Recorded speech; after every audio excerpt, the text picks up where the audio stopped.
Well, the red button says I'm live. Good morning, folks. How are you? I am doing this. It's early here. It's about not quite 7:30 in the morning, but by now, if you haven't heard, give me one second. I forgot to do the uh,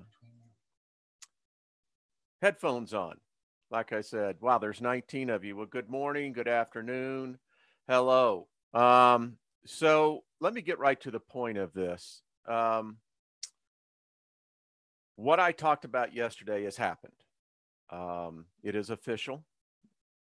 The United States is now recognizing Jerusalem as the capital of Israel. This is profound, folks.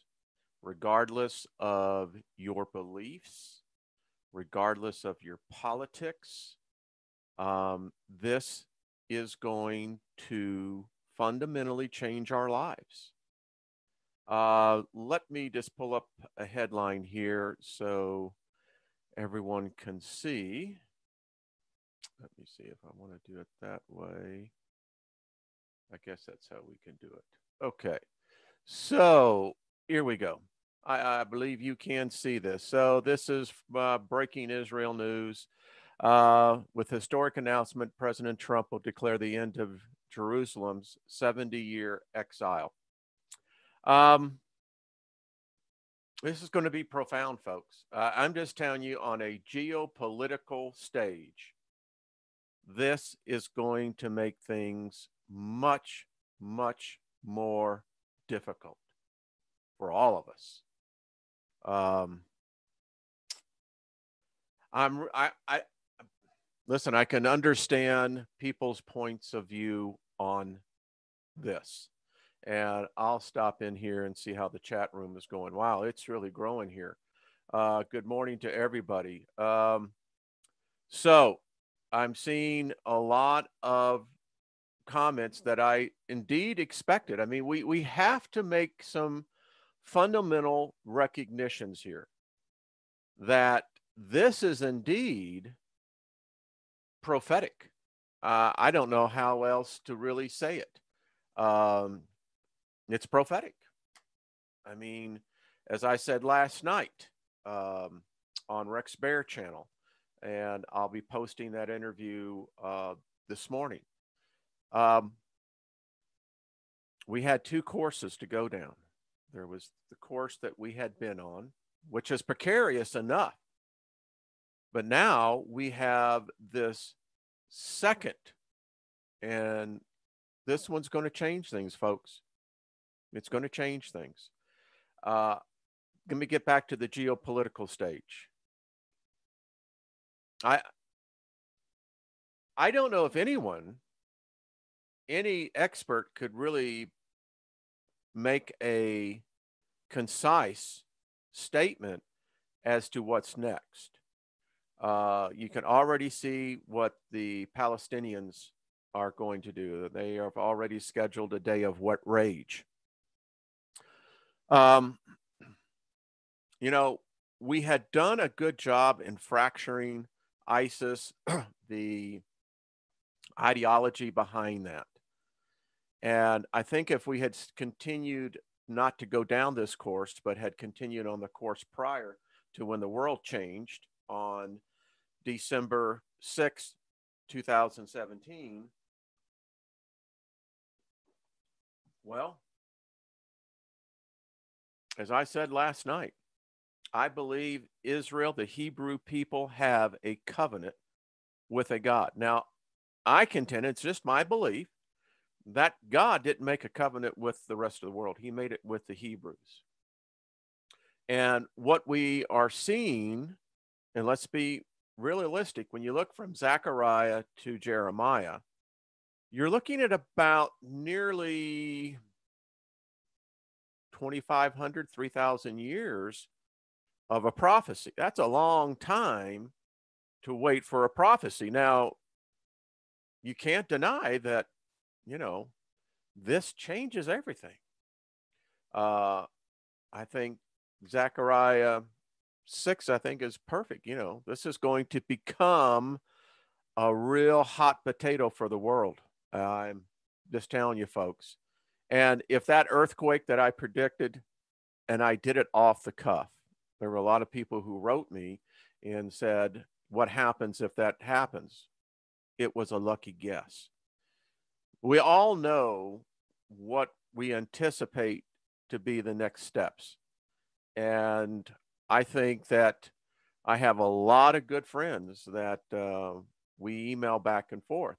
There is a belief or a point of view that we are now in the fifth seal that's being broken. I don't know. But it's, again, it's the ambiguity of interpretation of prophecy is a precarious path. Again, we're applying what a mind was 2,500 years ago, 3,000 years ago. And none of us can do that. When we read these words and interpret them to where we stand in time. And there have been many past generations that, were waiting, hoping, who knows. I just know this. It just complicates things much, much more. And that's why I came on, because I think it's an important discussion to have. And it is early. And thank you, Paul. Zechariah 12. That's what it is. So who knows? I think we're going to really, let me just be very candid here. I just think we're entering into a much, much more precarious time. I think if we could look at this in one aspect, we could say that a course of action has now been set in.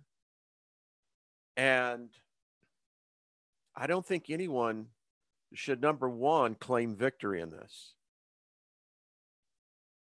Human blood is going to be spilt.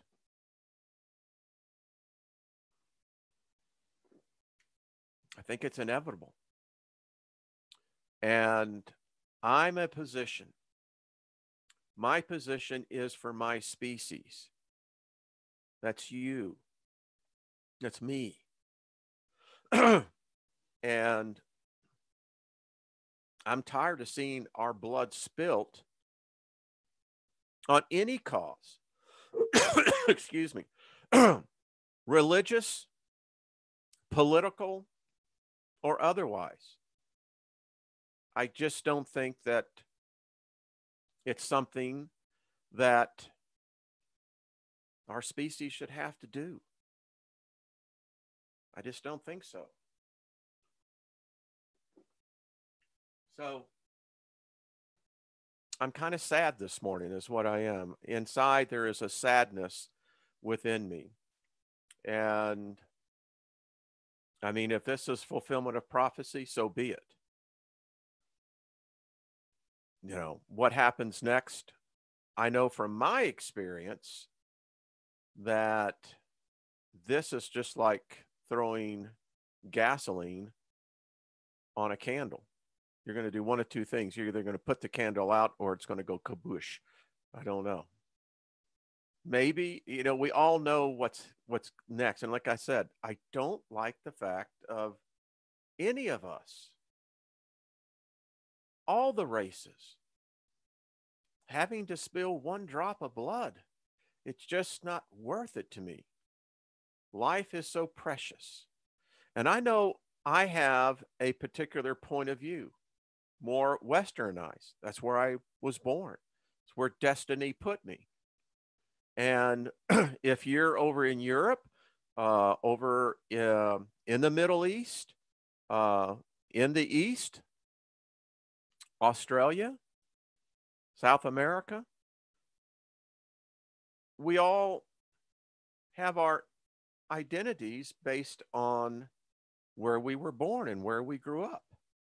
So I've had to completely understand that there are other points of view that would be completely contrary to mine only because of the way that, I was culturalized. And I have to be respectful, excuse me, if anything, be open minded enough that just because it's not my point of view doesn't make it wrong. You learn a lot.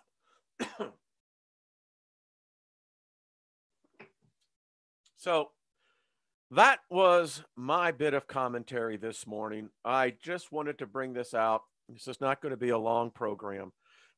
Wow, there's 94 people in here. Excuse me. Hold on one second.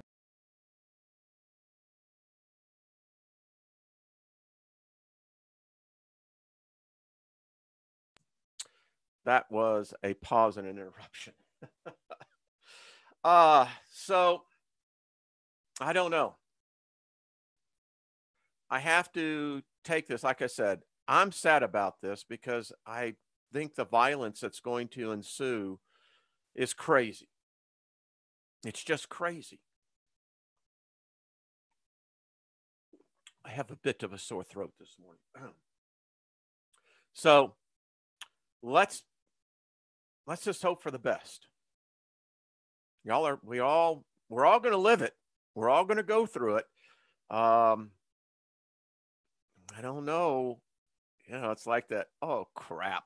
Did this really happen? You ever have that happen? When you're working on something and you've taken care to make sure it was right, and then something happens and just screws the whole thing up.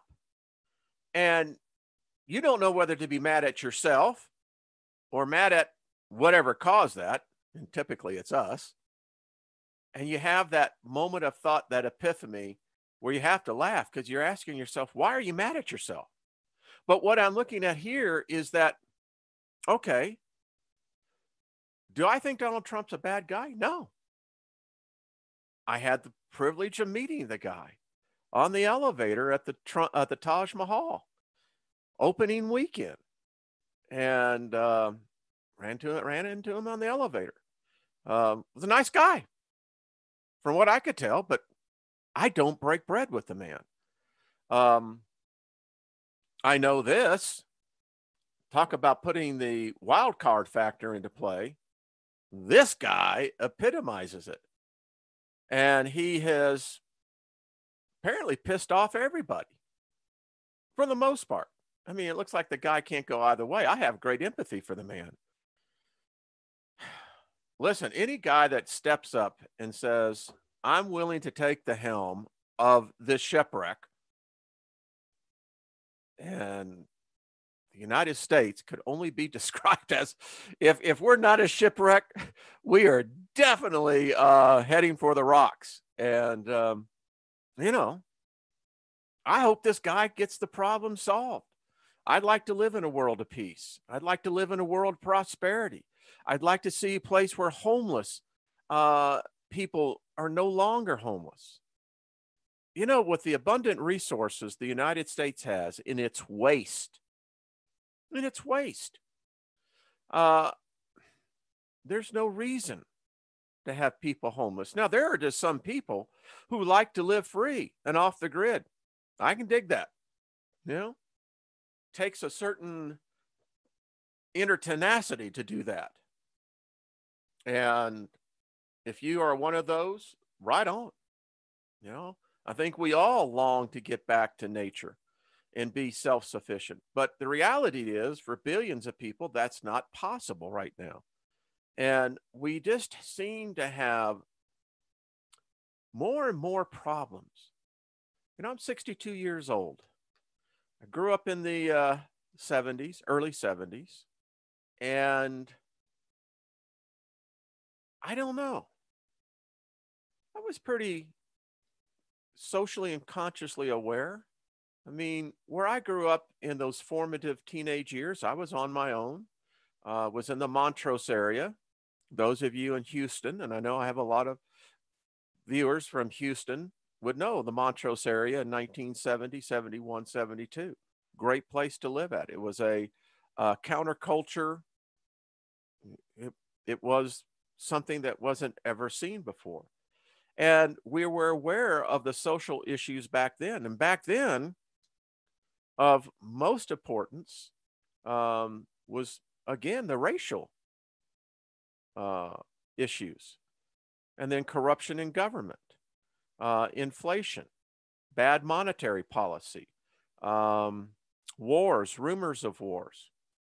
And here I am sitting in 2017 with you this morning, this afternoon, wherever you are, and we're talking about a world that has changed because of an act. One decision has now put the course of the world either on a path of predestination, and I don't like to believe in that.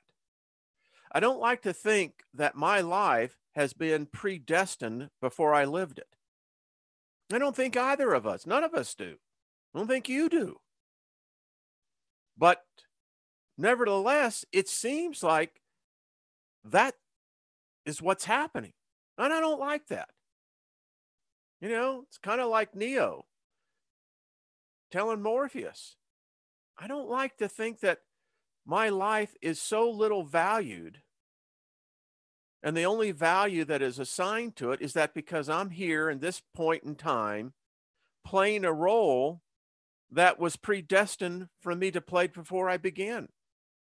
It seems to me to be kind of the short end of the stick. I don't know. But that's how I look at these things. I was outside, and it's cold here, really cold. We finally got a little cold weather. If we could just get some moisture. But I digress. That I think that's what makes me sad about this. I don't want to be a part of that. I mean, that goes back before I was born. And apparently my lineage is more German, Dutch. No, I don't know. You know, I'm kind of like, why can't we all just learn to get along? I don't know. Doesn't seem like that's happening. But anyway, this has gone on much longer. And right when I'm going to be ready to wrap it up, it's even more crowded in the chat room.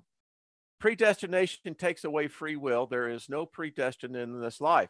Nth degree, I'd like to agree with you on that. I am all on your side of that camp. It's just this, how do we get back out of this?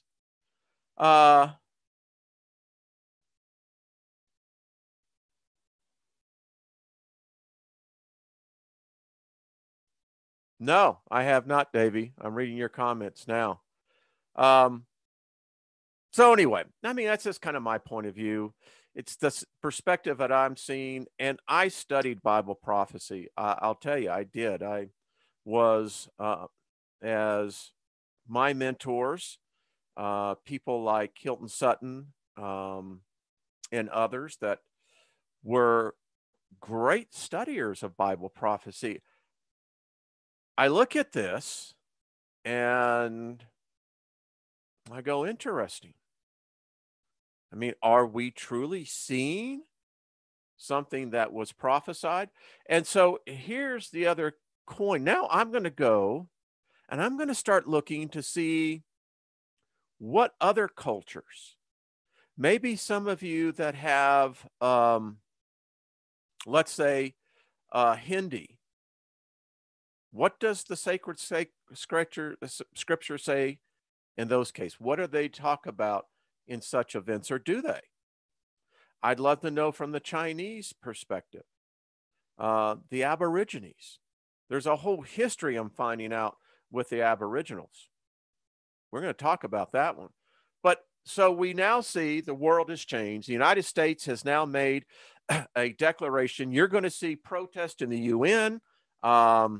Guarantee it. As I said last night, and I was not trying to be negative, I was trying to be balanced. I think the ramifications of this changes. It brings in world powers, primarily Russia. China is already involved with the Korean situation, but now we're bringing Russian, how shall we say, doctrine, philosophy, ideology to bear here. I don't know.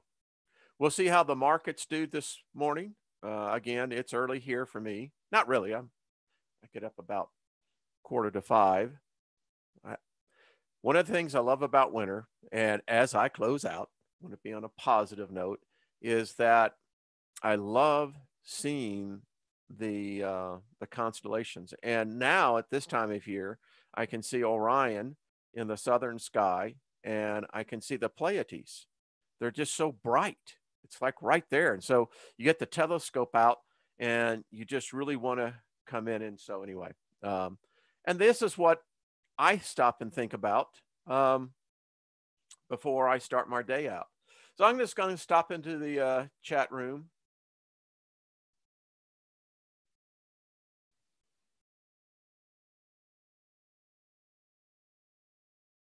Propping up their script with Melanie. I don't know what the script is. I don't read a script. Maybe they're channeling it to me. I don't know. But so I just simply give you my thoughts. Nibiru is a possibility. Listen, I don't think people can put it out. I say that the concern where Nibiru is concerned, my concern is not a planet. My concern is that red dwarf that is sitting out there. Have I ever seen the stars move from south to north? You know, Scotty, I know this. It seems like Polaris, the North Star, is off, but no, I haven't. By the way, I get to see the space station, the International Space Station, here all the time. Cool, Amanda. That's cool. If you can see Orion right now, that's really cool. Davey, you're a good man. Hey, listen, all of you are good people. Liv, thank you. Have a great day, everyone. Join us tonight over on Jeff Doherty's station, the Christian Whistleblower, as we do the midweek report. I'm sure we're going to be talking about this. I can almost sense that by tonight, 12 hours from now, we'll see what exactly the course is going to be. But folks, we have one another. Let's be kind. By the way, I read the email, and thank you for sharing. So did you hear about what they're calling the Secret Santa? But some individual, and I don't know what city it is, but he did go into the Toys R Us, went to where the layaways were, and paid off all the layaways. Did not leave a name, no identity, nothing else. Folks, now that's positive. Let's do something like that. If we could just start doing that to other people's lives, I mean, I think that would give us an adrenaline rush that it becomes contagious. And the next thing you know, we have a movement. And as the movement grows, we have a revolution of kindness. So that's my exit. And I appreciate every one of you. Thank you for stopping by. Let's hope for the very best of all this. If this is prophecy, then there's very little that we can do about it. Other than we can deal with the situation for what it is. And if we can remain centered, that regardless of your political views, your religious views, your color, your economic status, you and I are related. If by nothing else, by the fact that our blood is red. That makes us relatives. And let's not hurt our relatives, right? All right. I appreciate you all. Have a great day.